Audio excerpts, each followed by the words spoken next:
Warm greetings to everyone. On behalf of Wednesdays for Water, an initiative of the W4W Foundation, a think tank instituted as Citizens Collective, we welcome you to another conversation. And today we are talking about lakes. And of course, it's a lake and pond series, as we are running it as a conversation to focus on these special water bodies, which are referred to as eyes of the earth.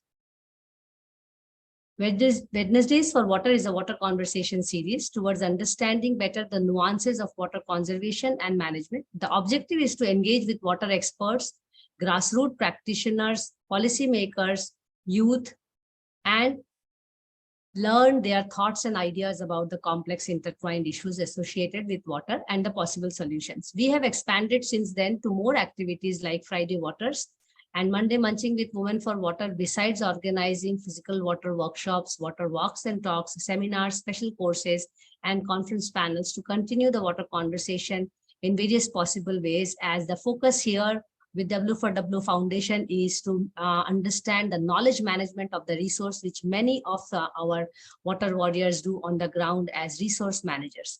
Please visit our website, www.w4w.in, for more details. As we do lake and pond series, you must be aware that lakes and ponds are spatially distributed across every kilometer of the country's tropical landscape. They remain among the main sources of fresh water for all kinds of functions, which are from daily to even large scale agriculture and irrigation. There are cities and towns and villages that do not have rivers, wetlands, seafronts. However, there is no city, town, or village in the country that does not have a lake or a pond or a series of lakes and ponds. These socially engineered, high-valued ecosystems are crucial in both waterscape as well as landscape developments. Ironically, since land is valued more over water, many of these beautiful eyes of the earth are under stress and face serious deterioration to the extent of extinction, especially through the route of garbage dumping yards, landfill sites over the years, which become a land parcel. Let us remind ourselves that a lake lost is a land gained, and water grabbing through land development has been the common practice in new development since urbanization, unlike the traditional past where water bodies were created out of land. We like to learn more from eminent water warriors, their thoughts and ideas and approach to restoration of lakes and ponds they have carried out in their lifetime.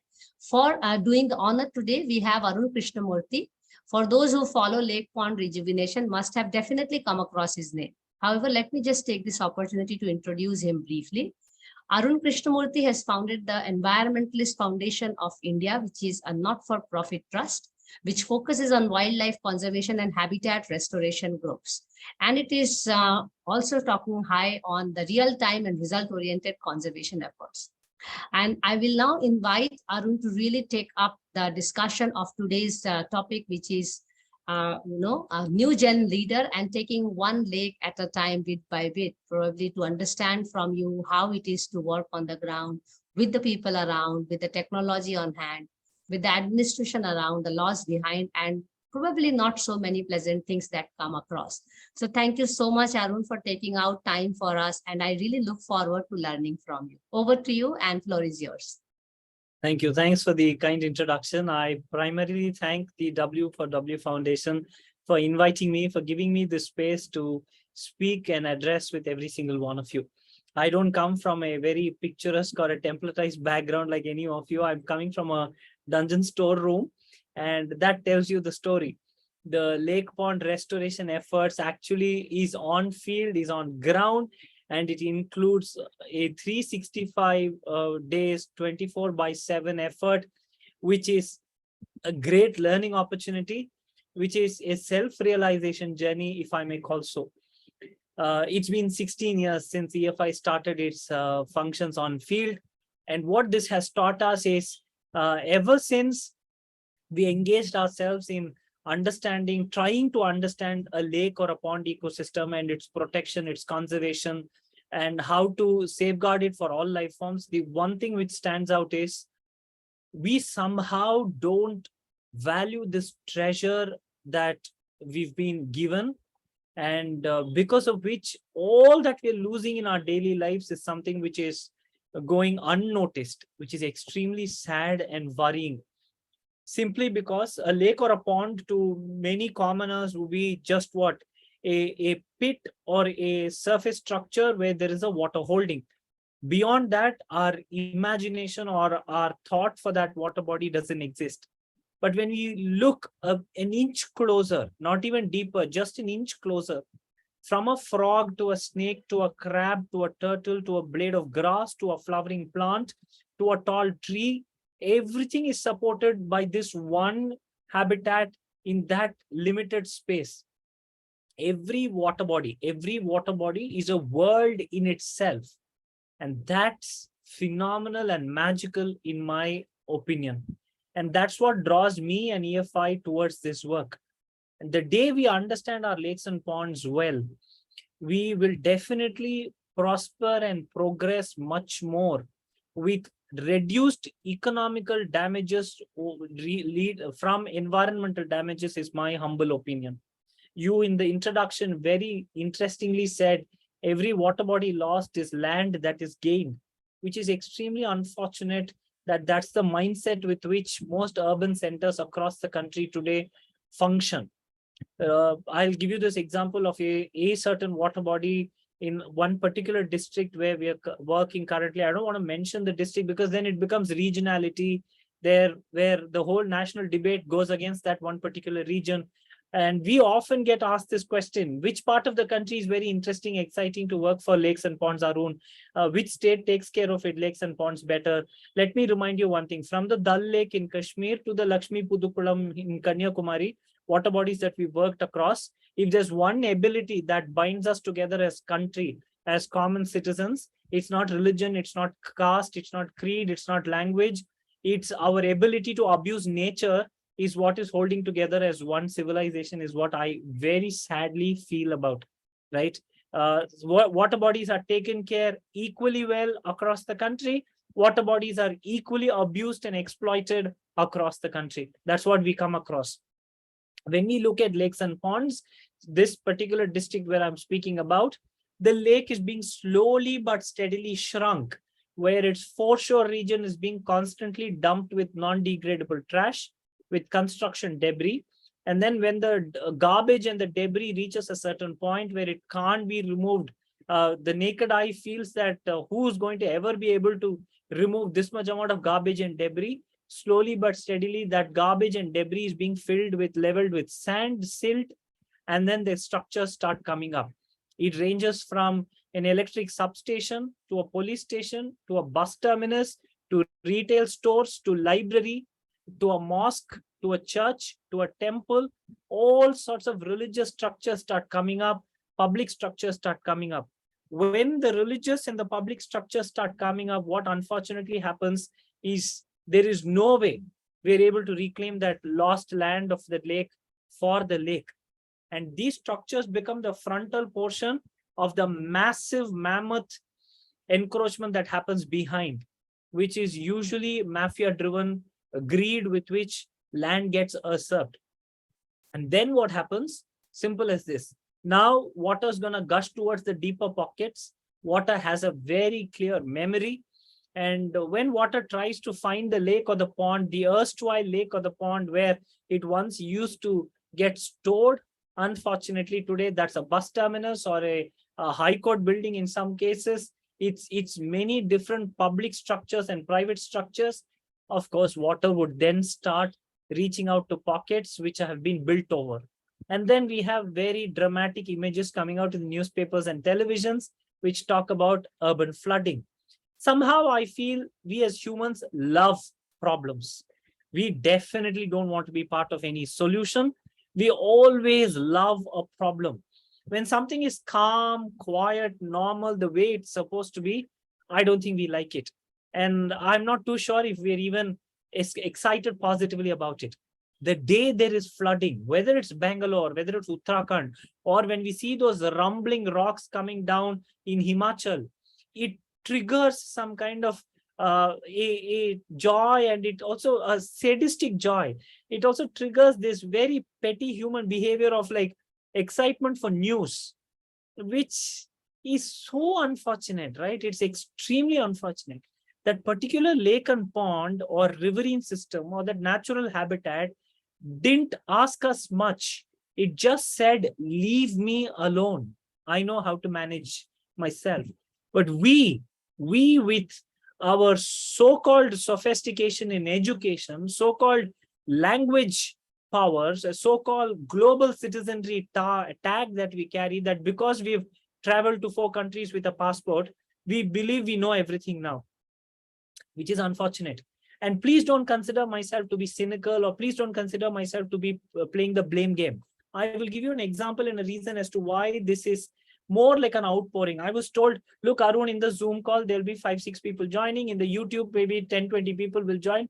I don't even care about the numbers, simply because sessions like these help people like me actually pour out what we've been storing and stocking in for years. It is tough. It is difficult. You walk across communities, right? Cricket matters, religion matters, movies matter, right? Politics matters, cryptocurrency matters, artificial intelligence matters, all of this matters. The base, which is nature and the planet, does not matter anywhere. Then you further delve into a conversation with fellow citizens. You ask anybody a question, who is to be blamed? From the government to the neighbor to own family, everybody will be blamed, but for self, right? Because according to every individual human being, everybody else is wrong and we are right. As an individual, I'm right, but everybody else is wrong. That attitude is extremely worrying, simply because nobody here is conscious about our consumption practices, our relation to nature, our need for knowing nature better. That interest is long gone and dead. That is the first challenge in the life of a conservationist. That is the first challenge in the life of a practitioner on field. It is a lonely battle, and the lonely battle gets only worse when you really get advice from people who are definitely not on field, but who are behind screens and papers. And things like this have to be immediately plugged, because there is so much to be done. One lake at a time is what the introduction read. It's not enough. 100 lakes at a time is not enough. 1,000 lakes at a time is also not enough. But at the same time, humanly possible is only 1 lake at a time. So how are we going to do this? I have no clue. Until a year ago, I was much more confident and about doing all these things. But 2022, May 12th, my son was born. And ever since he's come into my life, I've only had this question: did I actually commit a crime and a mistake in bringing him into this world? Because I am extremely worried the rate at which lakes, ponds, aquatic habitats are being exploited, abused, and taken over. The rate at which we are engaging in mass destruction is what I would call. Ask yourself this question: when was the last time you or I was capable of drinking water from an open lake or a pond, however thirsty, 42, 44 degrees Celsius, in Bhubaneswar, in Madurai, wherever? Can we go to one of those water bodies and just drink water from an open surface water body? 100% no. Forget drinking water.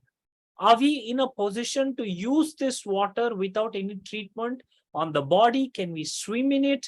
Are we able to have any nature recreation around our habitats? Unfortunately, no. There is non-degradable trash. There is construction debris. There is free flow of sewage. All these problems that we know does exist. Now, what is the solution for this? The solution also is becoming a mirage, simply because whoever is getting involved in this work is trying to become bigger than the cause, which is unfortunate. Look, we are just removing garbage, we're just removing debris, we're digging the lake, we're deepening the lake, we're strengthening its embankments. Nature does everything else. Why are we the heroes? Right? Why are we the heroes? Why do we assume that we have a cape and we have special powers, that we've somehow restored nature, which is absolute human ego again, right? Now, all of this is something which keeps bothering me. And when I talk about this, I come across as somebody who's trying to actually be too optimistic or trying to be playing the devil's advocate in every case. That's not the scenario. Understand this. Where is logic? Where is just? Where is the truth? And that has to be the journey. That's what nature is. And that's what water is. If you understand water from deep within, all that you can dump into her, the minute she starts to find a path towards a destination, she can dump all that she does not want. She can cleanse self. She can run towards carving ways and a path for herself. And then she can support different systems in her journey. And the minute water stagnates is where the problem starts.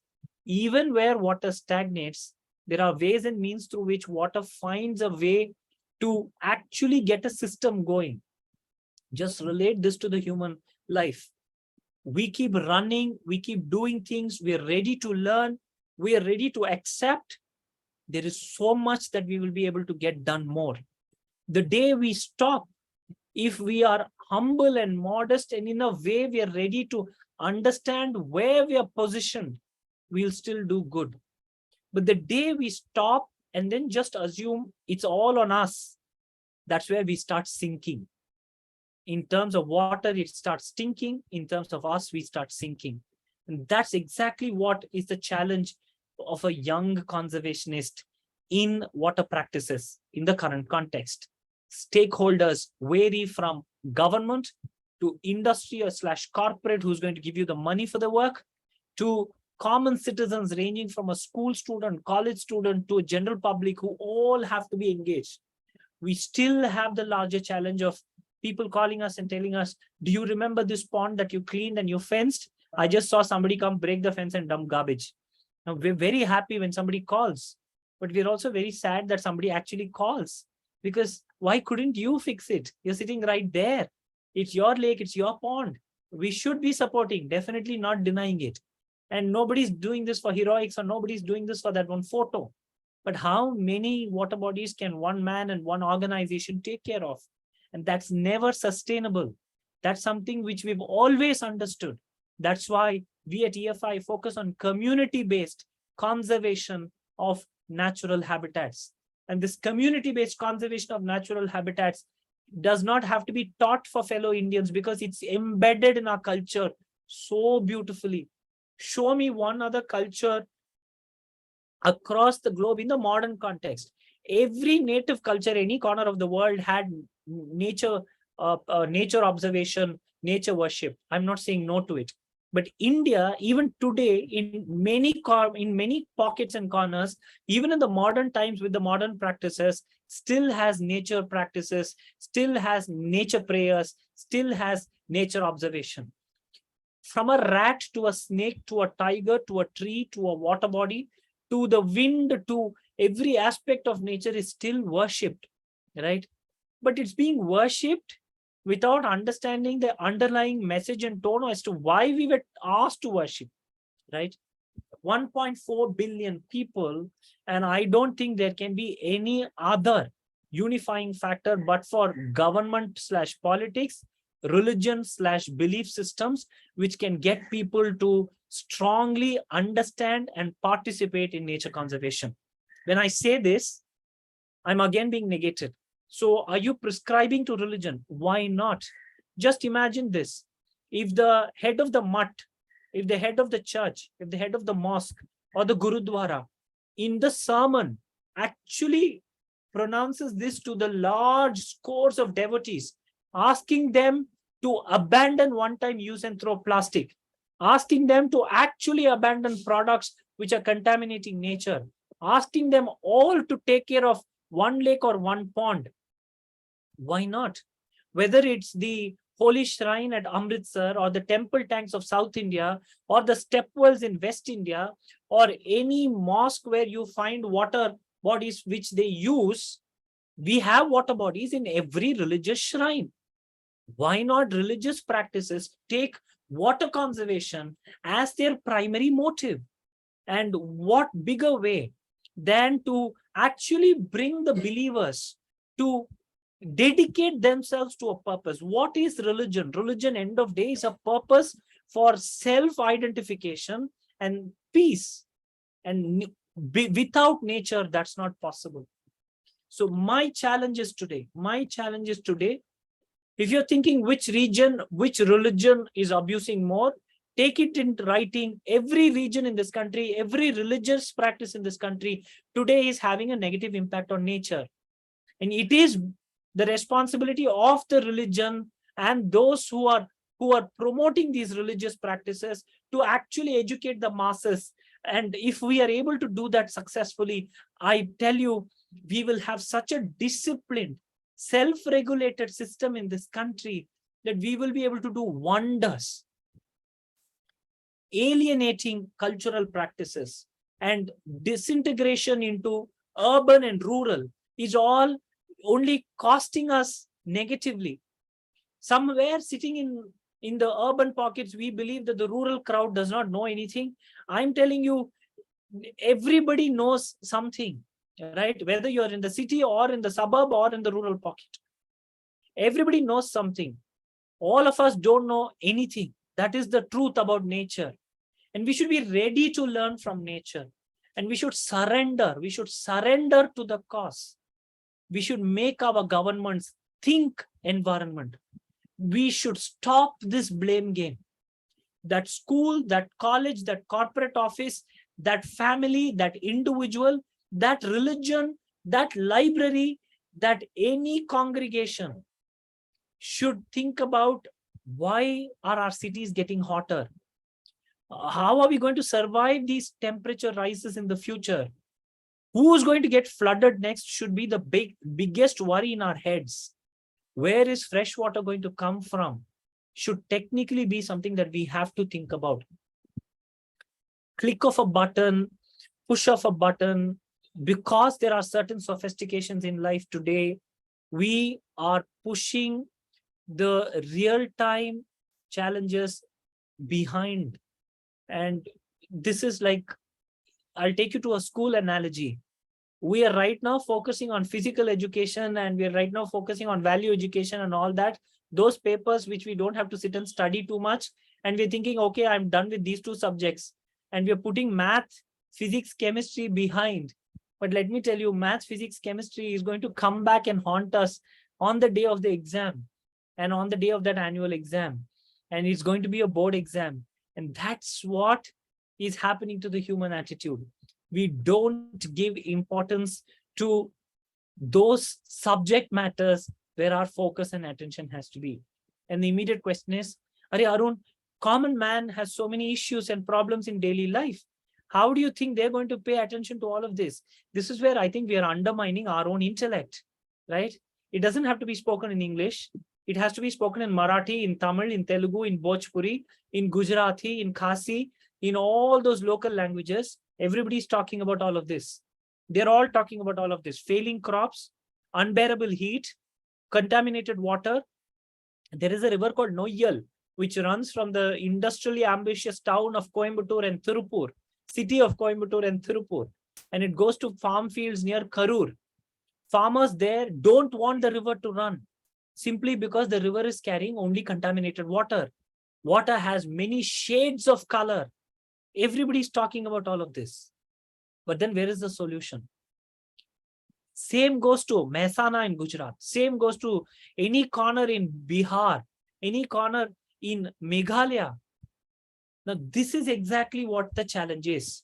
Getting the stakeholders to come onto the common platform.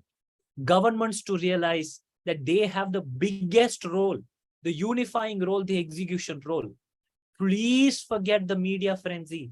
Please forget the social media craze, right? It's okay if our photographs and if our imagery is not there. It's okay if 1,000 people are not blowing the trumpets about our work. It's not why we should be in this for, right? And if you're an officer, if you're a politician, use people like us, right? Let's reach out to as many people, right? if you're an industry, if you're a corporate, think about how impactful work can be done through your money. And please do consider choosing projects which are not below the Bandra Valley Sea Link Bridge or the Gemini flyover in Chennai. Everything doesn't have to be in Kolaba or next to India Gate.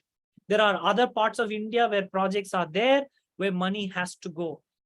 And if you're a school, if you're a college, think about how you're going to constantly talk to your students about their future, about how now the biggest worry and fear is that all of them are becoming digital citizens. They think that just by sharing posters, writing about all these issues on digital platform, the issue is resolved, which is not true. Expose the kids, expose these kids to sun, expose these kids to mud, to earth. Let's get them immunized. Let's get them to have those experiences with nature. Let's roughen their thoughts, because that is how they're going to survive this planet. Not in air-conditioned spaces. All that sophistication is a personal choice, not saying no to it. But end of day, we need to be out there with reality.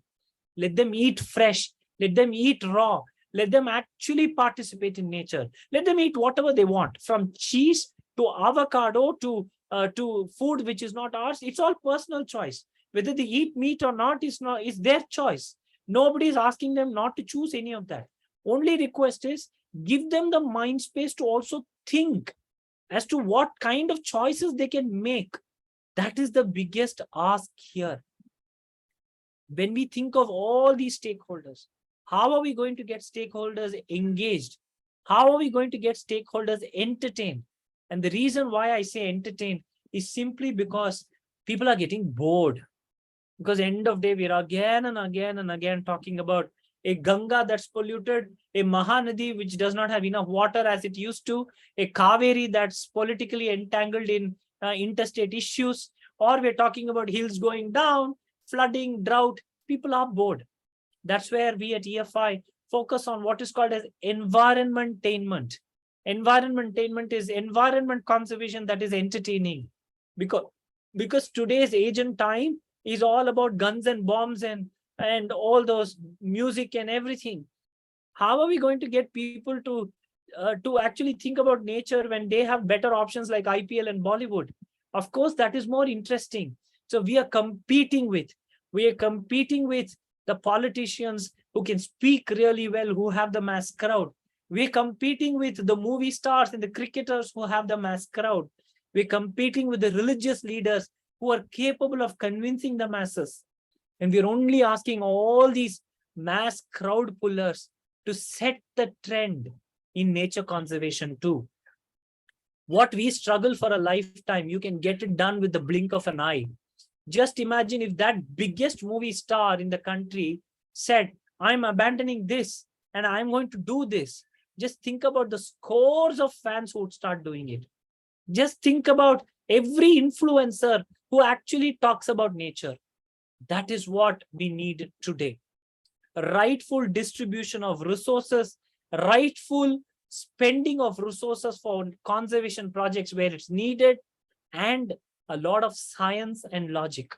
This blog, which I'm projecting, talks about very many projects across the country, 18 states in the country, 423 lakes and ponds that we've restored, 71 afforestation sites that we've set up.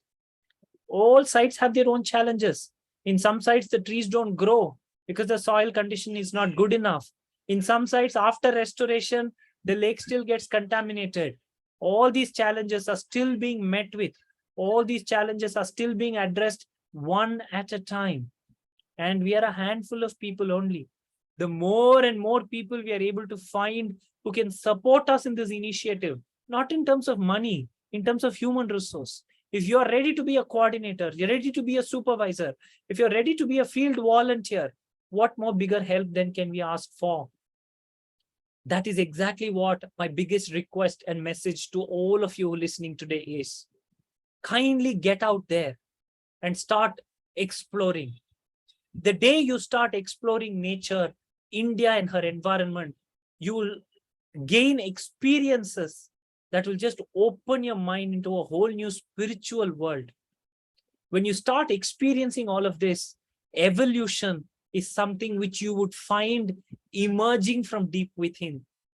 The exploration leading to the experience, thereby letting us evolve, is what I strongly prescribe and recommend for all of you.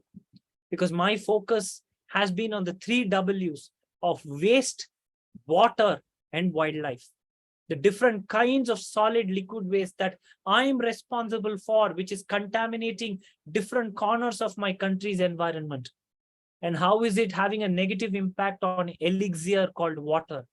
And how is that affecting wildlife, ranging from a garden lizard to the big elephant, ranging from a butterfly to the great hornbill? The 3 Ws of wastewater, wildlife, and the simple practices of explore, experience, thereby evolve. Sincerely participate. Don't lose hope, because in this one lifetime, there is so much that we all can do. And that doesn't need money. It needs time. It needs effort. And when we start putting in that effort, it just magically transforms you into this one non-stop nature lover who's so optimistic, who's so ready to live life to the fullest. And I would not want anything but for that for every fellow Indian, every citizen, especially in a month when we are going to celebrate our Independence Day, where we are suddenly patriotic and we realize that we belong to this great country. From the Indus, Jhelum, Satluj, Bias, Ravi, Chenab, Ganga, Yamuna, to the Chambal, to the Saraswati, to the Narmada, Krishna, Godavari, Kaveri, Mahanadi, to the Tista, to Brahmaputra, to Palar, to Penayars, to the Tamrabarani, to the Periyars. Sabarmati, of course. I'm just ensuring Luni, of course. Look, it's an endless list of rivers. And along all these rivers, the millions of freshwater lakes and ponds, whether it's in Nagpur, whether it's in Bhuj, whether it's in Gurgaon, whether it's in Bengal or any corner of this country, India knew how to harvest, conserve, store, safely use, and sustain water for all life forms. Nobody from the world over has to teach us how to take care of nature. It's in our blood. Let's please just take 2 deep breaths. Think about our own self, our roots, our civilization, and what great genes we have in our body. And let's ask ourselves a question. Have we lived our true potential? The day we realize it, I'm telling you, all of us would start thinking about those trees, those lakes, those ponds, those birds, those snakes, those rocks, that ocean, that river, and every aspect of nature. When you have time, I'm going to request you to go to YouTube and search for these videos. First video is on Thiru Kalingarayan, K-A-L-I, Kali, Kalingarayan, K-A-L-I-N-G-A-R-A-Y-A-N, Kalingarayan. A water warrior is what I would like to call him as. He's from Tamil Nadu, from the banks of Kaveri, and a phenomenal piece of work that he did hundreds of years ago. Definitely look out for this story. Thirukalingarayan. The second story is that of a brave young woman called Bangara Doddi from Karnataka. Bangara Doddi, B-A-N-G-A-R-A, Bangara space Doddi, D-O-D-D-I. And the third, I'm going to ask you to search for the Adalaj stepwell of Gujarat. The Adalaj stepwell of Gujarat, right? Just look for these 3 stories. Kalingarayan, Bangara Doddi, the Adalaj stepwell. Outside of Imphal, there is a beautiful lake. Just go search for that too. The chinar trees of Srinagar, search for that too. I can keep giving you so many names from across this country, from Andamans to Arunachal, Lakshadweep to Ladakh, Kashmir to Kanyakumari, from Gujarat to Manipur, Nagaland. I can give you so many names, but for today, I will leave you with these names. Kalingarayan, Bangara Doddi, Adalaj, the Chinar of Srinagar, and the lake outside of Imphal. India's water diversity. It's not Hindustan. This is Hydrostan. And that's what I would like to call it as. And that's what we run a series on YouTube as. Just search for EFI's Hydrostan. So many different stories we've been able to document. And it sometimes hurts that 1.4 billion strong population, one of the youngest populations in the world over, and such cultural diversity. And if we believe, I think we can get so much done. Wednesdays for Waters is a good opportunity for us to actually think about how we're going to think of those 3 W's of wastewater wildlife, where we're going to start looking at exploring, experiencing, evolving. I wish you all a great Independence Day celebration. We need to celebrate this country. And we need to be thankful that we are part of this country, right? And celebrate this country for her environment. There is no bigger reason to celebrate this country for than that. Because environment conservation, environment and nature worship is what set the base for every architecture, every art, every thought, every evolution in this genealogy is my humble thought and opinion. I thank the organizers for giving me this opportunity. I'm happy to take any questions. And I sincerely request every single one of you to volunteer for India and her environment, because that is the need of the hour. And we don't have to worry about the problems. Let's start looking at the solutions. And there is no this one man, one woman, one organization heroics. It has to be a collaboration. Collaboration for conservation is the need of the hour. And that collaboration has to be based on logic and science, not just whims and fancies of individuals. We have to stick to the law of the land. We have to stick to science. We have to stick together, and we have to get this done. And I'm sure we will. Thank you for patiently listening. Happy Independence Day in advance. And I wish you all great volunteering for India and her environment. Jai Hind.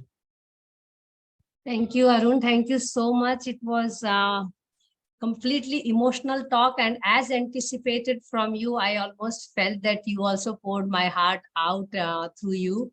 So, and I'm not surprised the way you spoke today, because I can feel the optimism here. Although when people like you and many warriors talk about water, there is this sense of people around when they think that it is a pessimistic way of looking at life. But I think there cannot be more optimistic people or optimism around when people like you work for nature, even if it takes a longer route. And I think it's a very important message which you are trying to convey through Hydrostan, because that is the only way as water connects people. There is no other thing which can connect us. We are seeing religion is dividing us. We are seeing culture is dividing us. Food is dividing us. Region is dividing us. Language is dividing us. So we have all the reasons to be divided, where we do not realize is one thing which can bind us together is water itself. Whether you call it rain, whether you call it groundwater, whether you call it rivers flowing. So, I could not really think of many questions for you, because I'm thorough with your work, but I still have some questions, and I would like to pose them to you before I open the floor to more participants. And all participants are requested to please type your questions here. And of course, please speak to him directly, because that will be very motivating either ways. You do talk about 3 things when you talk about wastewater and life, and they go hand in hand, where now we as humans, we have put ourselves out of the wildlife, and that's, I think, the most disastrous thing we have done to ourselves. But having said that, I'm considering it as a part of biodiversity when you talk about wildlife, right? So where do you think in the timeline of, because you start from Kalindra Rayan, and I have read a little bit about him and his work, and you talk about from that time when we were really very much following. I'm taking the word religion in your conversation with you, because having read your profile and having read your work and thought process, I think it's a very important tool to discuss here. where did we deviate in our culture apart from urbanization and industrialization, where we were actually following animism as our everyday life, where we were worshipping all the nature, where we were living with the water instead of the way we do things today. Do you have any understanding from the region where you are brought up and you have worked across the country, east to north, east, south, west and south, in the timeline of the traditional wisdom, where do you see the deviation? Is it during the colonial period, or it is post-colonial? I just have a different take on this. Sure. I don't know whether it was colonial, pre-colonial, post-colonial. All human efforts are based on nature, right? Whether it's farming, industry, the biggest of the biggest industrialists have been successful by mining resources. Yes. And it's simple that we are dependent on nature and her resources. And when we understand the art of nature and her resources, we want a large population to work for us to make us rich. And that becomes a kind of a nature controlling behavior that we start seeing from the biggest industrialist to a farmland holder who's technically holding, let's say, 10 acres or 100 acres, right? And civilization has shown that people start adapting skills, and the doer end of day is the labor. The day the labor realizes that without him or her, the boss man cannot flourish, and that's where the conflict starts, where the labor wants more control, but the boss man doesn't want to give the control or lose control. And this is where they start bringing in certain kind of cultural limitations as to who gets what and who should be allowed to do what. And when that reaches a certain tipping point, it becomes a social segmentation, discrimination, and all of this. So the one who is capable of understanding nature's resources is what is going to give prosperity, then starts convincing fellow citizens to work for that idea. But when that fellow citizens working for the idea realize, why are you getting the lion's share? I am also equally working, and they want, end of day, nature is what is being exploited, abused. And in that way, human values completely disintegrated. Human values completely disintegrated. And where do we see the reversal? For generations, when people are doing this, there is a certain turnaround point, because that particular younger generation is now having a global exposure, is now much more strongly opinionated, so feels disgusted by all that I meant was with a much more exposed citizenship, with a much more exposed younger generation, a lot of these discriminatory practices within the humankind, all that is centered around natural resources, is steadily getting exposed, but may not be reducing, is my opinion. So where did we lose it? We lost it when powerful people wanted complete control over natural resources, which we are still seeing. So very well said. And if I relate it to with the lakes and ponds as they have gone, especially during my PhD, I could figure out from my research and statistics which are available in the country. In the last 100 years, we have lost half the lakes in numbers, in quantity, but half the lakes which are remaining have been lost by half the quantity in terms of their own area. So that brings us to, 1/4 of the lakes which are left in the last 100 years. This is government statistics, state of environment statistics, and 2011 to be precise. So if we have now too little lakes or too lesser lakes for many people, vis-a-vis what we had in the past, too many lakes for too few people, where people were directly engaging. And if I now relate with the urban ways of looking at it, and I'm from Ahmedabad, so 20 years ago, 630 lakes. And when the lake conservation plan has come into picture as a national strategy, Ahmedabad has declared only 122 lakes. So I felt like, a lake conservation plan comes into in action in the country, And Ahmedabad immediately within 2 years loses 510 lakes as a designated lakes. And same has happened to Bangalore, same has happened to Hyderabad based on the study of my own PhD. So I'm just wondering now that we have very few, and I listen to your, I will say, cry, to be honest, for appealing to all the youth and every one of us to come forward and at least touch the nature. If not clean it, at least don't dirty it. At least come and feel it.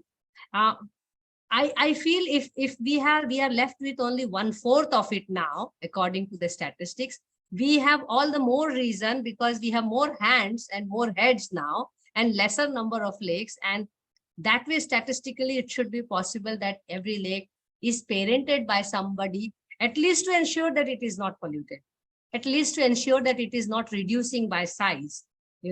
These are the two important things which needs to be taken care of in the lake system. Now, with your experience of 400 plus lake conservation across the country, and you are very much a community person, I mean, that is also something which stands out about you vis-a-vis other lake people who are working on it. So Arun is not the figure, but he is just a collective. You have always projected yourself like that. With this kind of situation, where do you think that we can really get into mobilizing people? Because personally, I believe that water management is more people management. You also said it in your talk. Water can manage itself. Let us do better management of ourselves. Where do you think are the hiccups, especially with the younger generation, to engage? Because you also jumped into this field when you were too young. Yes. And how do we change the younger people? I mean, I'm trying hard as a teacher. There are way too many distractions for the younger crowd today to what I was when I was their age, man. I didn't have this. I didn't have this when I was their age. Yes. I really feel bad. I'll tell you, 2009 is when we started doing school programs. 2009 to 2013, the kind of school students and their engagement on field, parents were okay with kids going out, right? And the safety, security of the kids were definitely a concern then too, but there was not this kind of a paranoia. Today, rightful paranoia is what I'll call. We have to be so worried because there's so many unwanted human predators, that's what I wish to call them as, outside, that we have to worry about kids going out on their own self. Students are not able to reach out to natural habitats to participate in nature efforts or anything, or to just go be with nature, bird watching, butterflies, lakes, ponds. That is one challenge. Yes. Today, social safety, security for students. Second, the digitization has its own negative impact. We are very device oriented rather than field orientation. That's the second challenge. Third challenge for me in getting younger people, attention span and interest levels today snap like that. Think about a movie which was 3 hours or a cricket match that was 50 hours. Sorry, 50 overs, right? And then you had to bring the cricket match down to 20 overs, right? You had to bring movies to YouTube short films. Now, YouTube short films have become reels, which are not more than 30 seconds to 1 minute. When their attention is so easily like shifting because they want everything fast, quick. Nature has its own pace. Yes. Right? And it's hot. I didn't know you were from Ahmedabad. Makarba, next to the Sarkej Rosa. I took people on a lake walk just 3 days ago from Columbia University in Anantapur. Really? You went to Makarba Lake? Yes, I do lake walks with students. Did you see our fence and everything around the lake? No, there is no Makarba. Makarba is just like a little puddle, but Sarkej is full right now. No, that Sarkej Lake is only Makarba Lake. Sarkej Rosa is that pond, which you talk about next to the what you call as the Sarkej Lake is called the Makarba tank for revenue records. Did you see our fence? We've put fencing around. Yes. We removed, you will not believe, we removed 37 tons of garbage from that lake, right? And you will see that that lake still gets sewage coming into it. From what corner? Now, creating the embankments around that Sarkej Makarba Lake was a challenge in itself, right? Now, when I try to take students to that lake, there is either a dead dog which is lying close by, which is a health hazard. And you know about Ahmedabad's heat. And that entire area is so dusty. The child falls sick. Now, compare this to a sophisticated, conditioned space where these kids are exposed to. Swimming pools. So that's where Nature Connect is taking its own sweet time, but it is happening. I think you'll just have to make it much more interesting and exciting for the younger generation. I think that is where documenting and disseminating about these things in the smaller format will be also very game changing, because I mean, for generation we are talking about, it will be extremely important that they can just get the gist of it. But having said that, still they have to walk to the dirt and to the wet to get their hands dirty and, you know, their feet wet, I must say. Let me take some question. I see Neeraj has a wonderful question. Neeraj, may I request you to unmute yourself and actually interact with Arun? That will be wonderful. And others, please pose your questions. Okay. Neeraj writes, what are the methods you recommend for lake and pond cleaning? It's a, would you like to interact with Arun, or I already posed the question? So maybe you may unmute yourself and interact.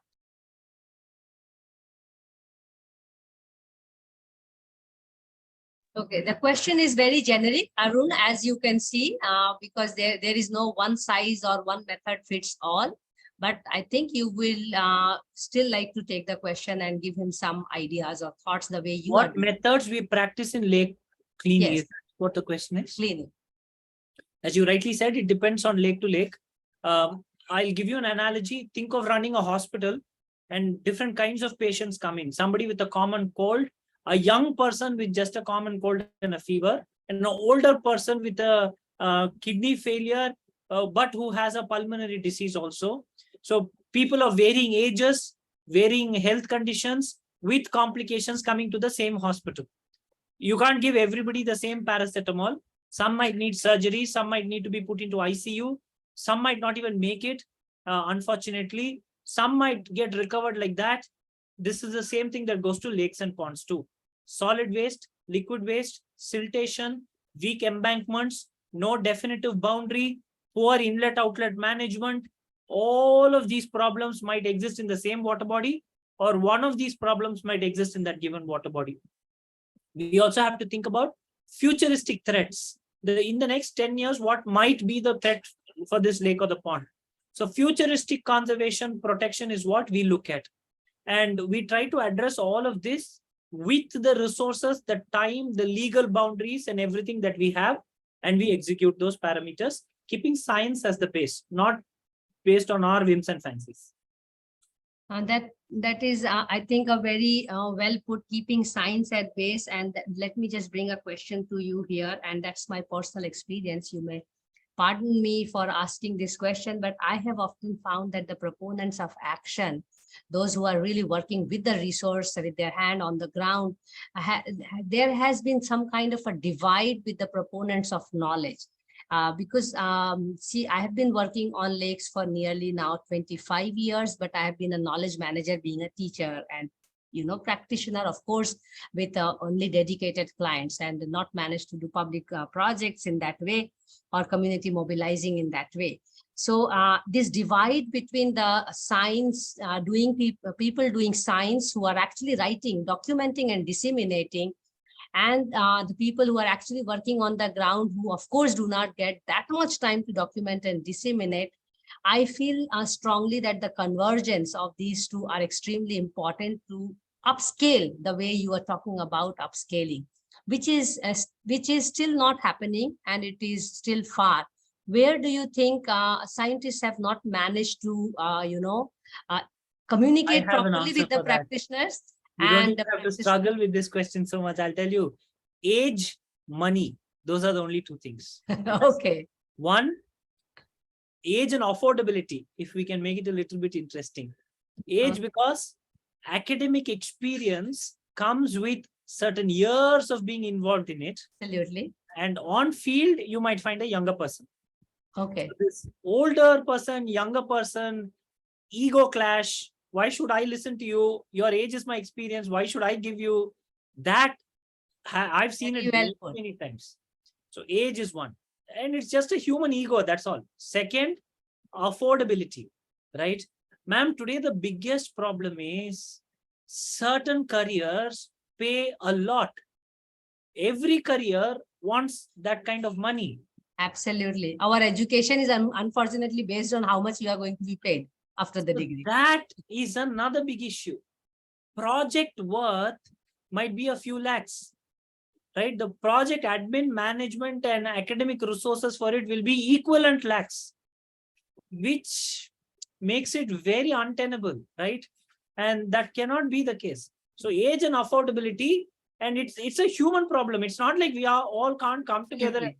It's just that we all have a very hard casing around ourselves that none of us would break that and come. And another thing is we are also greedy for work. Almost all of us want to do a lot of work. We are all the time running. Nobody has the peace or the patience to sit and listen to one another. Nobody has the open mind to collaborate. I'm also talking about myself. I'm not even talking about anybody else, right? I'm speaking only about myself, right? Age, affordability, and the rush, the general madness. In a flight, you can be anywhere in 2 hours. With a phone call, video call, anywhere, anybody, and everything gets done like that. So we're doing so much more without realizing the quality of what we can actually achieve. Very well put, to be honest. You almost speak my heart with every response you give. As scholars, we have been trying to understand the pattern of lake development. And let me tell you a research which I'm conducting right now, where we have identified youth like you who have taken up lakes and pond rejuvenation. And we have identified 75 case studies, where, of course, you are one of them. And we are trying to understand the modus operandi these younger generation is trying, just the very idea that how it can be upscaled. But again, see, it's an academic work, it's a research work. And I strongly believe that unless and until the proponents of action and proponents of knowledge come together, we may not find a way to upscale these initiatives which are happening wonderfully at both the ends. As you rightly mentioned, how many lakes Arun can do. Likewise, how many lakes one can write about, but the strength of documenting and disseminating is far outreaching, and that's where it gets extremely important.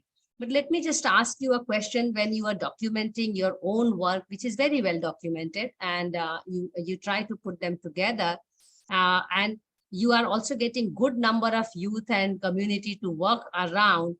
Maybe younger generation would like to know how do you go around convincing the community?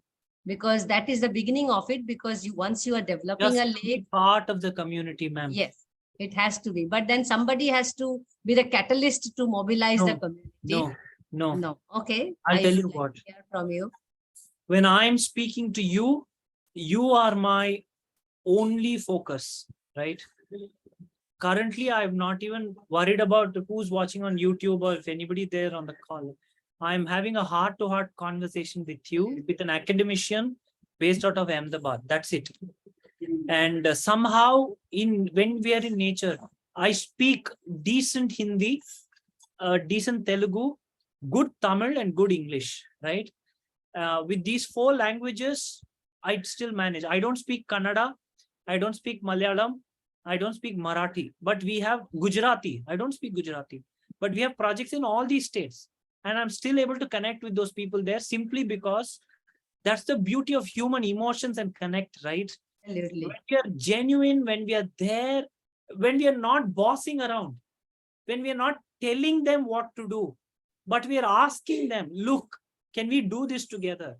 And when they see your work, they come. Absolutely. The proof of the pudding is in the pudding, right? That particular lake with those people, celebrating things with them. And this is not some kind of a dramatic movie-based scene where like immediately everybody thinks you're like Shah Rukh Khan in Swades where you're going. Nothing like that. Ma'am, I think what is the purpose of doing this? We want to learn. We want to be with. Would anybody not want to be with a lot of people, have fun, eat good food? Can I give you a story example? Is it okay? Or please go ahead. So Gurgaon, we are Enjoying listening outside to of you. Gurgaon. That's my job. Outside of Gurgaon in the Patodi block, we've restored many water bodies, and it's a struggle. We are working. Yes. We were driving past Sultanpur Bird Sanctuary, and I just wanted to shoot a couple of videos related to the vegetation around Sultanpur. We took a mud path which drove us to a small little hamlet, which is stuck between a railway track and the Sultanpur Bird Sanctuary. No concrete road, nothing. Small hamlet, few households, a lot of cattle, plenty of birds and vegetation, a lot of mustard growing around. The minute our car went, 4 ladies walked up to us in their conventional Haryanvi clothing of that region. And then they spoke to me. They asked, I don't speak Haryanvi, but they spoke and they said, look, you guys, what are you doing here? Of course, their village, we've gone. I'm telling them, look, no, we've come only to observe these plants, these birds and everything. They're like, okay, go finish all your work and come back. This is my house. You eat with us and then go. Yes, you have to eat with us. You can't leave our village without eating, right? So we went and we finished all our work. We came back, and I prefer their home food to any roadside dhaba food, right?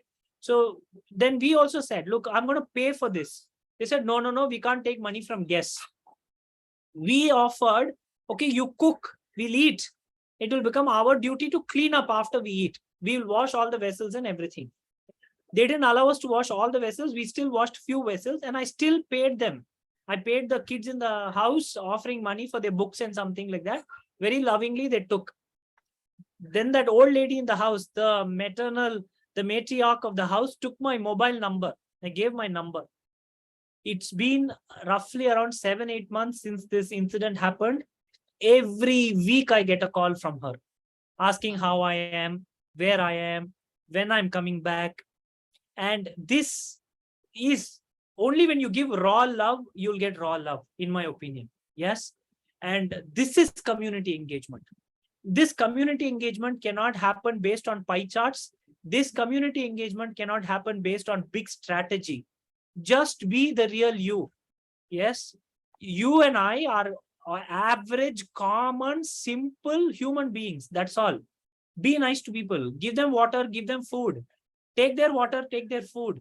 Just don't take, also give. And I think it will click. While coming back, the chauffeur who was driving around, the taxi gentleman, he's telling me, do you really think they gave you food only because out of love? I asked, what else could be the reason? It is also to check who you are as to why you came to their village. And it's their way of monitoring who you are. I said, wonderful. I have nothing to hide. The community is watching, right? The community is watching. And when they know you are their person, they just take you in, right? We don't have to become mass leaders. The only problem happens when, again, the human ego kicks in. When 4 or 5 places you go like this happens, you think you're a hero. And then, oh, wow, immediately hugging those old ladies, taking one photo, putting it on social media, 1,000 people saying, wow, wonderful, beautiful. I don't prescribe to any of that.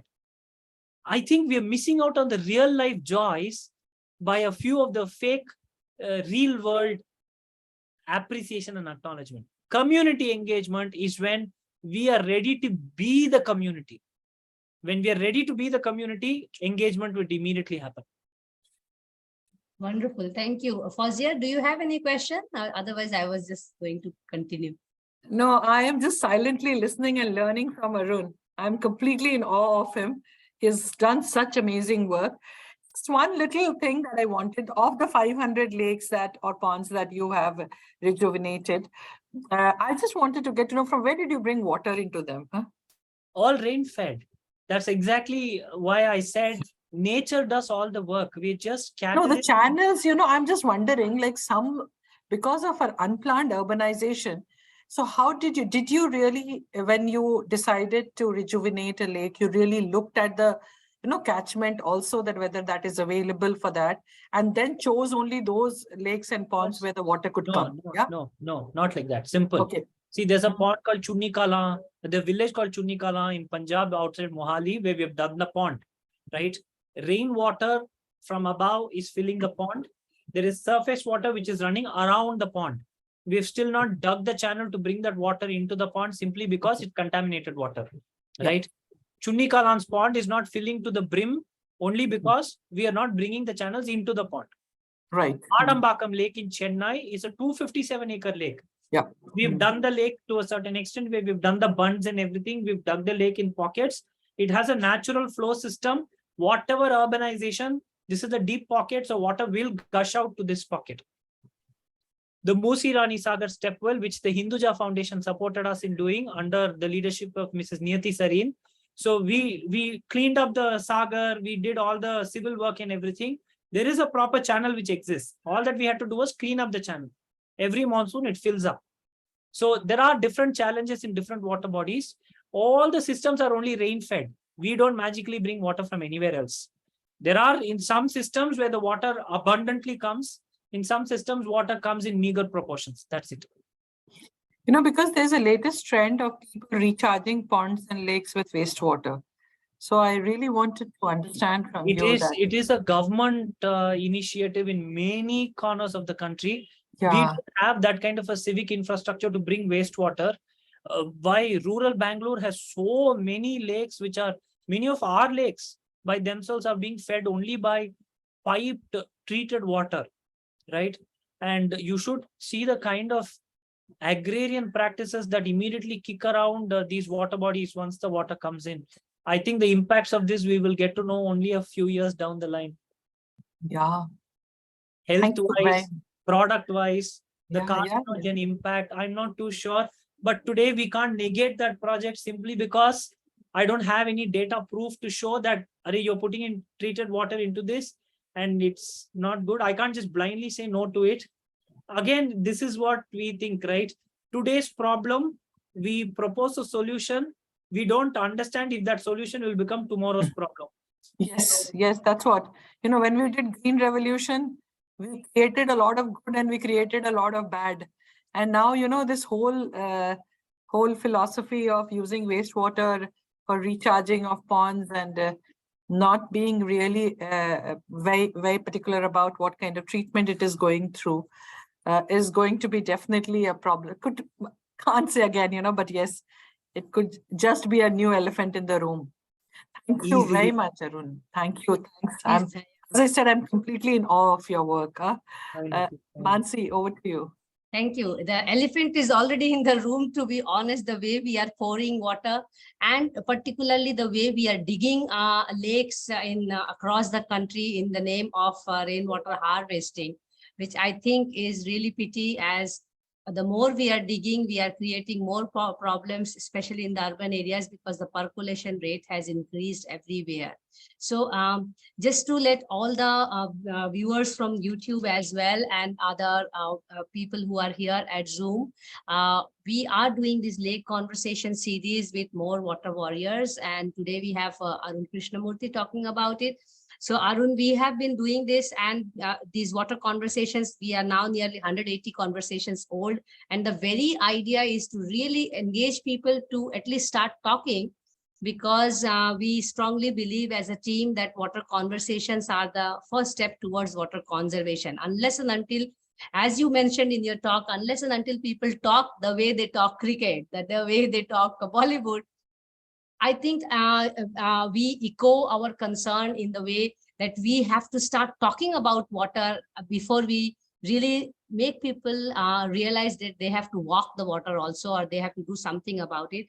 And very well conceived idea of hydrostan. I wish we really stop talking about many other things which are dividing us, and really take it as a campaign of hydrostan, or I mean, we can also design regional names for it, because water is something which connects us.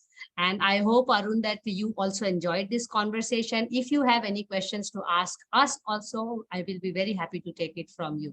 No, only request I have, not a question. Sure, please go ahead. Any school, any college, anywhere you think we can come together to reach to the young people, please think of us. I'm always available on email and WhatsApp. Yes. More and more schools and colleges we reach, I think we should tap and find the young minds. What I feel is There are school students today go through a lot of stress, from Absolutely. body shaming to bullying to peer pressure, and with their Competition. kind of, yes, with their kind of economical stress that one has more, one has less. I think if we introduce nature to all the school kids, they will understand and realize how everybody is equally worthy, right? Absolutely. And I think they will do so much for nature. So my only humble request is, let's reach out to as many schools and colleges, because adults, in my humble opinion, are a lost case. So, Yes. so if we can, I completely agree with you on this. Mansee, it is on us. Yes, absolutely. We I have agree ruined. with you. I We always I agree acknowledge with that you. our generation has ruined everything. Huh? Yes, absolutely. And the science has ruined everything. Engineering has ruined everything. We So I think it's conscience. terrible. so if we can somehow undo some of these crimes, mistakes, by actually spending quality time without imposing our ideologies on them, just introducing them to nature, I think Yes. we will be able to get so many more active citizens to participate. That's my only request, and I thank you for this wonderful opportunity. I'm truly Thank you so much, Arun. By the way, I personally do a lot of lake walks. In last 1 week, we had 3 lake walks with a different student group, and maybe we can find to do these things more collectively and even upscale, because the very idea that you talk about Hydrostan can be achieved by actually talking more about the water bodies and the beauty of these lakes and ponds. Yes, thank you so much, Arun. Please stay around till I announce the next sessions events. So this Friday, we have Friday Water Talkies, and we have invited and having a discussion on the film Water. So you can imagine how we are deeply into water everywhere. And we will have the film director and film crew members talking with us. Shankar Gauriji and SK Amir Baba Sahib are going to be our speakers for the session. The speaker will be hosted by Waste is My Responsibility ITI School, Anuja Bali. And then next Wednesday, we have a biodiversity series, which is led by Jayati Chauri of Saki Waters. And she's going to bring speakers to talk about aquatic macrophytes. So you can see that we will continue our water conversations. We are inching very close to 200 sessions. We are above 180 sessions now with our Monday Munching with Women for Water as well. So we are really, really looking forward to your support and encouragement, and we appreciate that we could reach this far, and we really believe that water conversations are crucial for water conservation. Do keep checking our social media accounts and keep our updates from www.for.in. Too many W's, so I get lost many a times. But I now Arun introduced few more W's for me, so we have to really work on more W's. Because we are also working on women, by the way. So thank you so much, all of you, all the participants. Please take care of yourself, and we see each other soon. Thanks, Arun. Thanks again.